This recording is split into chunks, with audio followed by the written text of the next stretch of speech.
Hey YouTube, what's poppin'? It's your girl. Happy motivational money making Monday, y'all. This Monday's for the millionaires, you hear me? Okay, we gonna get right into the video. Oh, I was gonna say. We gonna get right into the video, but this week I have a little something different because I was going through my books and I've had this book for a while now. It's crazy because I got this book when I was in California for the first time I ever drove to California, like last year, 2 years ago. I don't even remember, guys.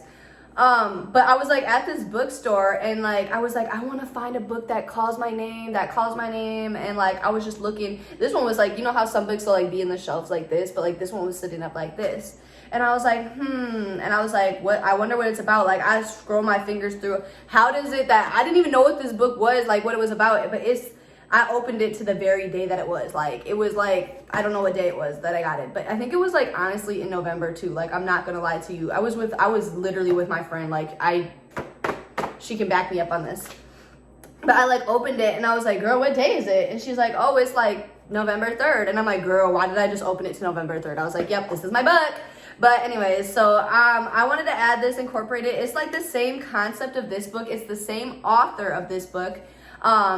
But it's got like a different context, a different twist to it. So, we gonna get straight into the video, y'all. We're gonna go straight into it. So November 8th, I am in the process of becoming my own best friend, the person I am happiest to be with. Life is sacred. I hold to my heart all the parts of myself, the infant, the child, the teenager, young adult, and future self. Every embarrassment, mistake, hurt, wound, I fully accept as a part of my story. My story includes every success and every failure, every error and every truthful insight, and all of it is valuable in ways I don't even have to figure out. Sometimes the painful parts of my story help others understand their own pain. When other people share their pain with me, I feel compassion for them. I now extend the same compassion to myself. I relax in knowing everything about me is acceptable. And I really, really love that passage because, you know, like for me, like when it was talking about embarrassment, mistake, hurt, for me, like you can't truly be embarrassed unless you let that be an actual feeling, actual an emotion for yourself. So, you know, I kind of just let that, like let every mistake or, you know, embarrassment or I don't take losses, I take lessons, but I just let that go with ease because, you know, it's really never that serious and I'm not going to remember it in 5 months from now. So, but we're going to get actual into the book and we left off with peace yesterday. So I choose a peaceful way of life. Peace begins with me. If I want to live in a peaceful world, then it is up to me to make sure I am a peaceful person. No matter how others behave, I keep peace in my heart. I declare peace in the midst of chaos or madness. I surround all difficult situations with peace and love. I send thoughts of peace to all troubled parts of the world. If I want the world to change for the better, then I need to change the way that I see the world. I am now willing to see life in a better, positive way. I know that peace begins with my own thoughts. As I continue to have peaceful thoughts, I am connected with like-minded, peaceful thinking people. Together, we help bring peace and plenty to our world. What I was saying with that yesterday is like, it's completely true. Like, you know, when it says, as I continue to have peaceful thoughts, I'm connected with like-minded, peaceful thinking people, you know, and I was just talking about how, you know, the people that you surround yourself with and the people that are surrounded around you are all a product of your own thoughts and of your own actions and the energy that you, you know, you're presenting to other people. So if you don't necessarily like maybe the way that you're acting or other people are acting, you know, that goes a lot deeper than, oh, I don't really want to be friends with them, or I don't want to be around them, or I don't like what they're doing. Like if you don't really agree with what they're doing, then you should really separate yourself from those people. I think it's good to separate yourself from people in general sometimes, like this passage was saying, and be your own best friend and be the person that you want to be around the most, because at the end of the day, you can still have friends, but you have to be your own best friend. You have to be the main person that you want to be around, because sometimes not everyone's energy is going to be for you. And that's just because everyone goes through stuff. Everyone, like, just like you do, everyone goes through their own things. And, you know, as much as you can be there for other people, especially people you love, and show them love and show them support and show them peace and prosperity and, you know, love and joy, etc. You also need to make sure that you're separating yourself so you don't attach and grasp onto that energy and bring that home with you, or, you know, let that linger and sit within you, because it's very easy to, you know, it's very easy to be around so many other people that you attract that energy and you bring that energy home with you and you carry that energy around with you.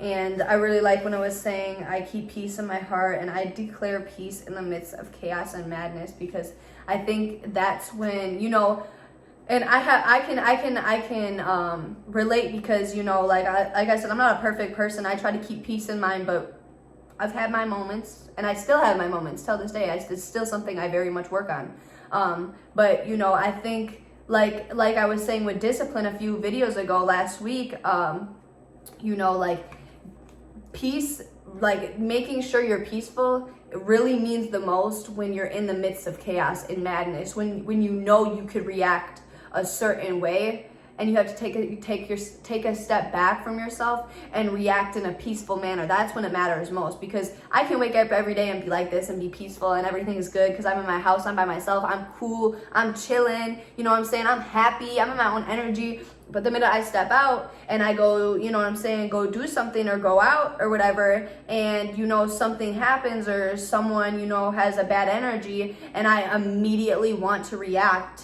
you know, because it's madness and it's chaos and I'm around that energy. So that's immediately what the energy is able to match, you know, because a lot of people say I match energies, and I would say I match energies, but that's when you need to keep in mind, that's when peace matters the most, is when you very much can react in the manner that someone else is acting towards you. You can act chaotic, you can act mad, but instead you choose peace.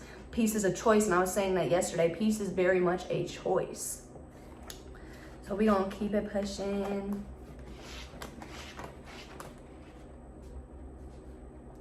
Wow, I feel like they just called me out today.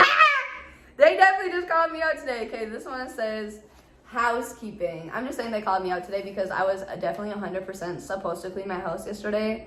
And I took the day for myself and I napped and I slept for like literally like 14 hours. But like I needed it, so, but I was literally thinking that. I was like, dang, I gotta clean my house today now. And I hate cleaning my house on Mondays. I'd rather clean it on Sundays, but. Anyways, so housekeeping. I continually clean the rooms of my mind. Oh, maybe.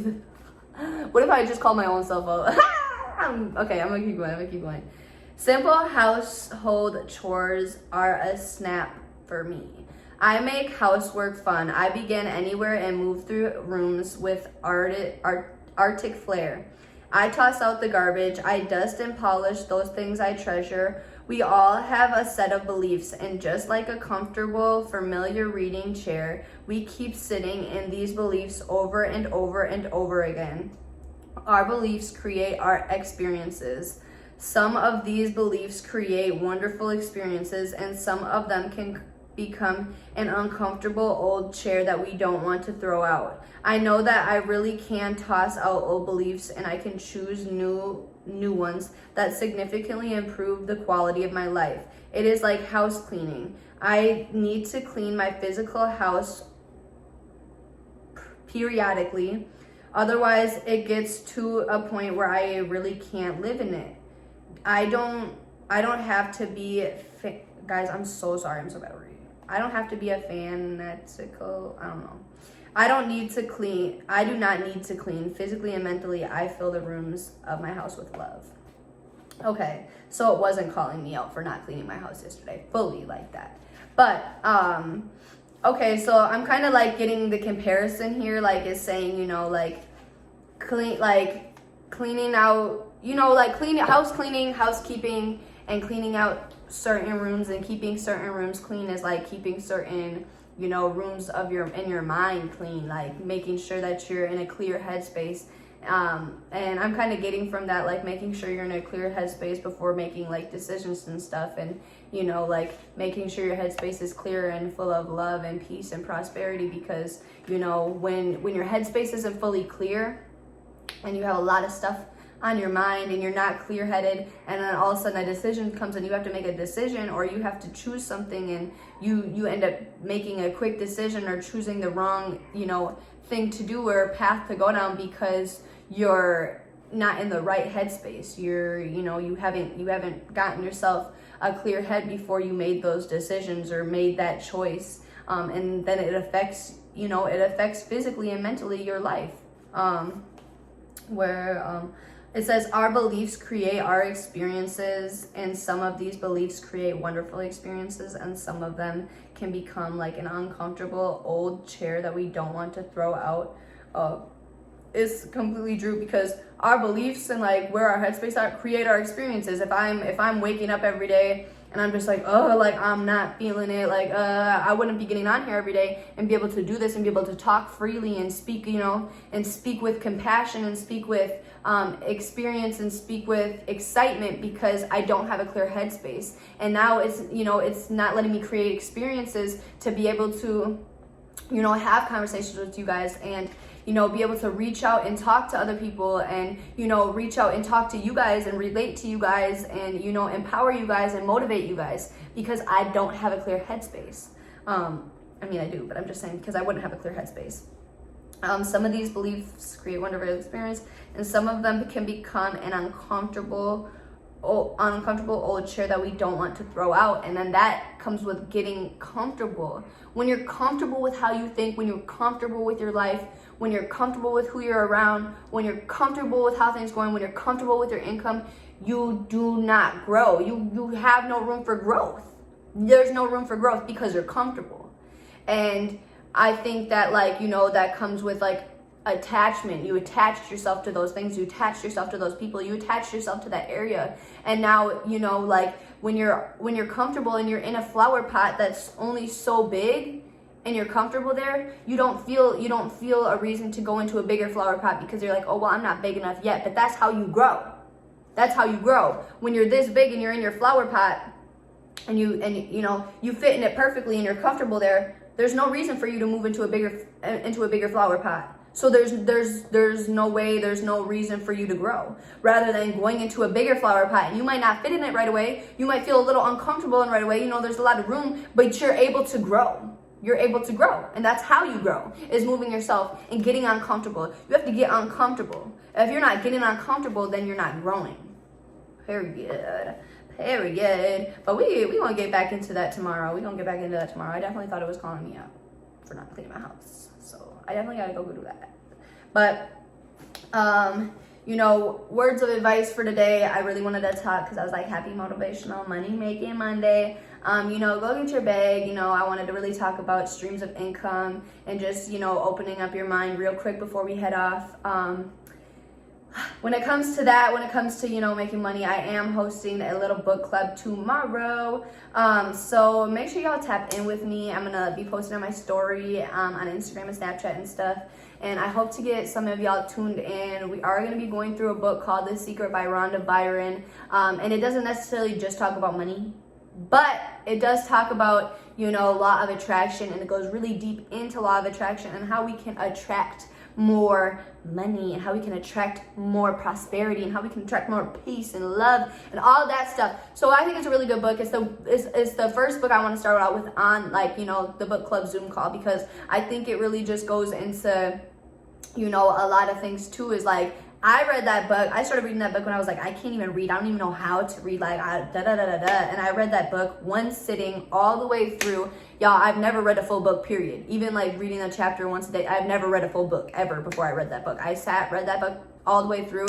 It changed not my mindset, my life. That changed my life. So I wanted to really share that information with you, share the book with you, and get y'all on the right path, on the right headspace.